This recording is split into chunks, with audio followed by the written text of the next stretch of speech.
I actually made it to the beach a few days ago, and it was wonderful. So we're going to pick up with Hazrat Inayat Khan's The Art of Being and Becoming.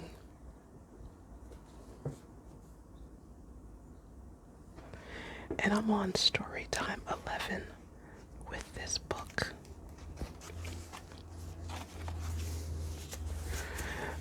We're on the chapter of self-effacement. The worldly struggle is outward struggle. The struggle on the spiritual path is inward struggle. No sooner does one take the spiritual direction than the first enemy one meets is one's own self. What does the self do? It is most mischievous. When one says one wants to fight, it says, I am yourself. Do you want to fight me? And when it brings failure, it is clever enough to put the blame on someone else.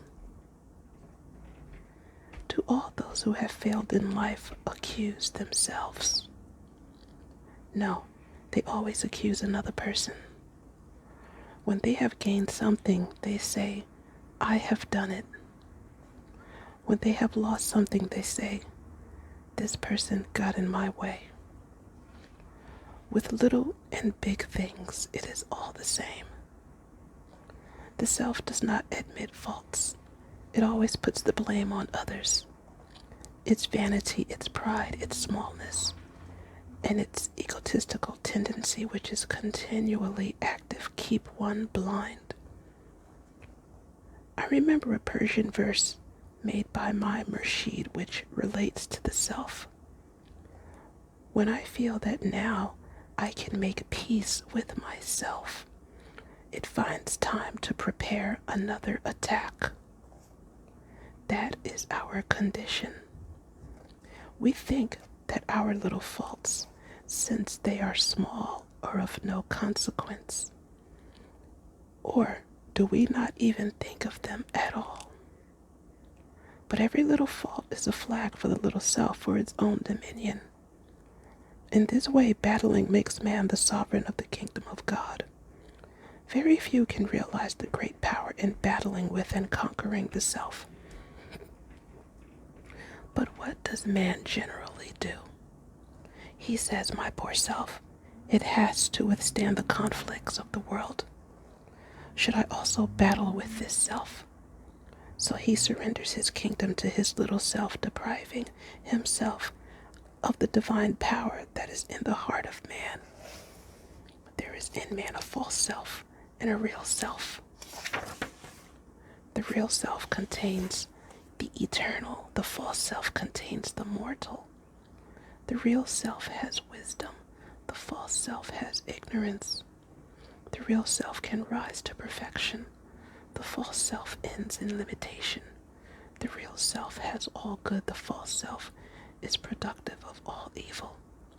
One can see both in oneself, God and the other one. By conquering the other one realizes God. This other power has been called Satan. But is it a power? In reality, it is not. It is and it is not. It is a shadow. We see shadow, and yet it is nothing. We should realize that this false self has no existence of its own. As soon as the soul has risen above the false self, it begins to realize its nobility. But then there is the practical aspect.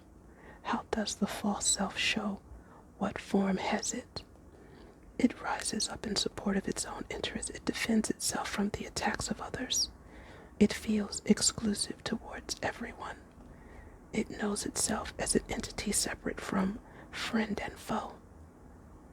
It concerns itself with all that is transitory. It is blind to the future, and ignorant of the past. It manifests in the form of self-pity. It expresses itself in the form of vengeance. It lives by feeding upon bitterness, and its life is always spent in obscurity. Its condition is relentless and discontent. It has a continual appetite for all that is there. It is never satisfied. It has no trust in anyone, no thought for anyone, no consideration for anyone. It lacks conscientiousness and therefore manners. The little self thinks only of its own advantage and its own comfort. Giving to others, giving to those around it is dreadful to the self, for it knows no sacrifice. Renunciation, for it is worse than death. That is the little self. When we blame another person, when we dislike somebody, we overlook the same element in ourselves. There is no soul in the world who can say, I have not. This is me. I have not this in me. If only he were just. For mostly it is the unjust person who blames another. The more just we become, the more silent we will be in all circumstances. If outwardly we see faults in others, inwardly there's the sum total within ourselves. For instance, the little child cannot help loving. If a thief comes, the child wants to love him and smiles at him. Why? Why is it? Because a thief is not awakened in the child. The child is from heaven, the thief from the earth. There is no place for him there. That is why he is no thief to the child. We accept something because we already have it in us. If we consider our knowledge, 1,000 things we seem to have experienced, we find that other people have told us most of them and we believe them at once. As soon as a person tells us about someone wicked, we think, now we know. We can be quite sure about it. But when a person comes along and says, I have seen a most wonderful thing, this man is so good, everyone thinks, is it really true? Is it possible to be as good as that? Is there not anything bad in him? Goodness is unnatural to many people. One might ask whether the spiritual path is a tyranny over oneself. No, for it is by treading it that one molds one's character, that one makes one's personality. In this is all religion. When a person begins to think, I must not bring harm to or hurt anyone I meet, worthy or unworthy, friend or foe, only then does he begin his work in the spiritual direction. Spirituality is not wonder working. Spirituality is attained by right attitude. Where is the shrine of God? It is in the heart of man. As soon as one begins to consider the feelings of another, one begins to worship God. One might say that it is difficult to please everyone. No doubt it is. It is more difficult still if one has in oneself the inclination to please everyone. There is a story of a murshid who was going with his murids to visit a village. He was keeping a fast, and the murids also had taken a vow of fasting. They arrived at a peasant's home where there was a great enthusiasm and happiness and where a dinner was arranged for them. When they were invited to the table, the murshid went and sat down, but the murids did not dare because they had taken a vow of fasting. Yet they would not mention it to the murshid. They thought, murshid is forgetful. Murshid has forgotten the vow. After dinner was over and they went out, the pupils asked at last, did you not forget the vow of fasting? No, was the murshid's answer. I had not forgotten, but I preferred to break the fast rather than the heart of that man who with all his enthusiasm had prepared the food. The thirst for life makes us overlook little opportunities of doing good. Every moment of life brings an opportunity for being conscious of human feeling, in prosperity, in adversity, in all conditions. It costs very little. Only a little thought is necessary. A person may be good, but at the same time not be conscientious about little things. There is no greater religion than love. God is love, and the best form of love is to be conscientious regarding the feelings of those with whom we come in contact in everyday life. The further one goes, the more difficulties there are.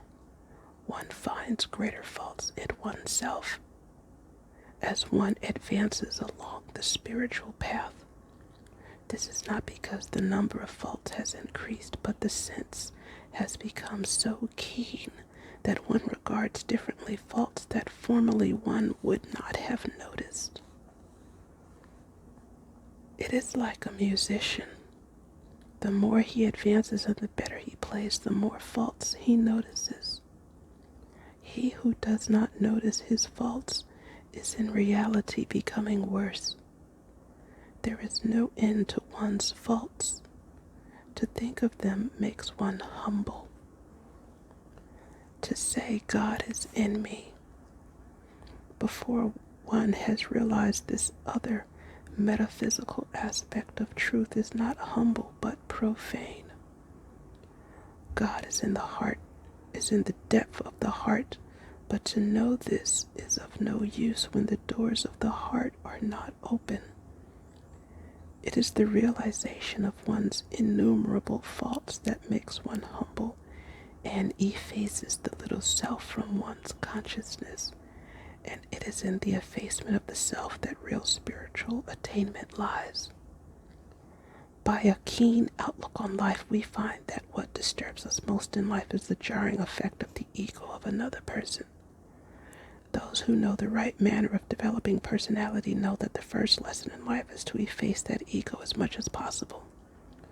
Christ says, "Blessed are the poor in spirit." That poorness in spirit is the softening of the ego.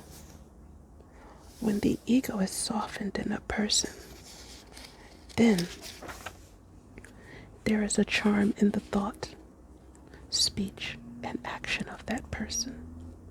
Sometimes after going through a disillusionment, suffering, torture, a person shows some charm in his personality. And that charm comes from the softening of his ego. But any virtue that develops naturally forced by life or circumstances is not virtue in the same sense as that which has been developed by one's own effort. Every beautiful action, thought, or speech is derived from effacing the self or ego. For instance, every manner or courtesy comes from holding the reins of the ego. Beauty of speech always depends on the same effacement of the self. And so it is with thought. As soon as the ego expresses itself without control, it hurts the ego of another person. Family feuds in ancient times and now wars all come from the same source, the ego. Those whose contact brings us comfort, ease, peace always have softened the ego. It is vanity or pride that hardens the ego. And it is love and light that soften it.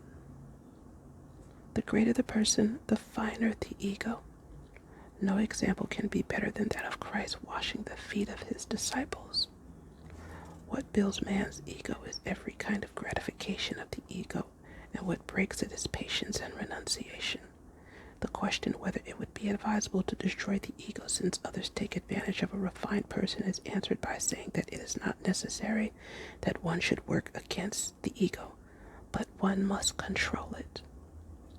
Nobody in life has such power of enslaving a person as his own ego. Man is, in fact, from the divine essence, and being so, he has the right to be king in his own life, which is his kingdom. By the gratification of the ego, man falls from kingship to slavery, and in the end his own life becomes a burden to him. In order to gain his kingdom, he must destroy the illusion that in satisfying his ego he shows his power. In reality, he satisfies his enemy in satisfying his ego. A Persian poet says, "Every time I make peace with my enemy, he has the opportunity of preparing again for the struggle. The great battle that the Sufis and sages and yogis fight is the battle with the ego. While the sage battles with his own ego, the ordinary man battles with other people's egos. The difference between the results of these two battles is that the victory and failure of the ordinary man are momentary, but the victory of the sage is eternal. The former, when he has finished one battle, must begin another, but the latter, once he has succeeded, is victorious. Humility is the principal thing that must be learned in the path of training the ego. It is the constant effort of effacing the ego that prepares man for the greater journey. This principle of humility can be practiced by forgetting one's personality in every thought and action and in every dealing with another. No doubt, this is difficult and may not seem very practical in everyday life, though in the end it will prove to be the successful way, not only in one's spiritual life but in one's everyday affairs. The general tendency is to bring the personality forward, which builds a wall between two souls whose destiny and happiness lie in unity. In business, in the professions, in all aspects of life, it is necessary that one should unite with another in this unity in which the purpose of life is fulfilled. There are two forms of effacing the self, which in other words may be called giving in. One way is by weakness, the other is by willingness. The former is a defect, the latter a virtue. One comes by lack of will, the other from charity of heart. Therefore, in training the ego, one must take care that one is not developing a weakness, presuming it to be a virtue. The best way of dealing with the question is to let life take its natural course and at the same time to allow the conscience to keep before it the highest ideal. On one side, life taking its natural course, and on the other side, the conscience holding its highest ideal, balancing it. This will make the journey easy. The words of Christ that teach man to walk with another 2 miles if the other wants him to walk 1 prove the great importance of harmony in life. The idea in Christ's teaching of giving in is also expressive of harmonizing with the wishes of another person. No doubt, in this discrimination is necessary. That harmony is advisable, which develops into harmony and culminates in a greater harmony, not that which may seem in the beginning to be harmony, but which would result in greater inharmony. In the training of ego, balance must be taken as the most important principle. Jesus Christ says, "Blessed are the poor in spirit." Why not the word ego used instead of spirit? Man's glance, expression, posture, and so forth all speak of his ego and tell to what extent it is hard and to what extent soft. People seek to disguise the true nature of the ego by diplomatic language and by good manners, but these do not really hide the ego, which is expressing itself in everything they say and do. Every particle of man's body and every atom of man's mind is controlled by this ego. If there is anything that is meant by the word spirit as used above, it is this: the least word spoken against it rouses man's anger, praise tickles his vanity, and goes to the heart of the ego. The question arises, if this ego is the chief thing in man's development, why should we fight against it? It is not the essence of man. The answer is that there is the spirit of man and the spirit of God. These two are different and yet the same. Think of the sea and of the bubble. How vast the one, how small the other. How dare man claim that he is God? The emptiness in which the echo is noise is found only in a heart that can claim such greatness as that. The true emptiness is filled by the divine light, and it is such a heart that in humility is turned to nothingness so that the light shines out. Man's ego is a globe, and the Spirit of God is the light. Poor is used by Christ in the sense of thin. And when the ego is poor or thin, the Spirit of God shines out. Rich in spirit would mean thick or dense in the ego nature, which would stand as a wall against the divine light hidden in the heart. Thanks for watching and listening. Please like and subscribe. Catch me in the next video. May you find lasting happiness. Bye.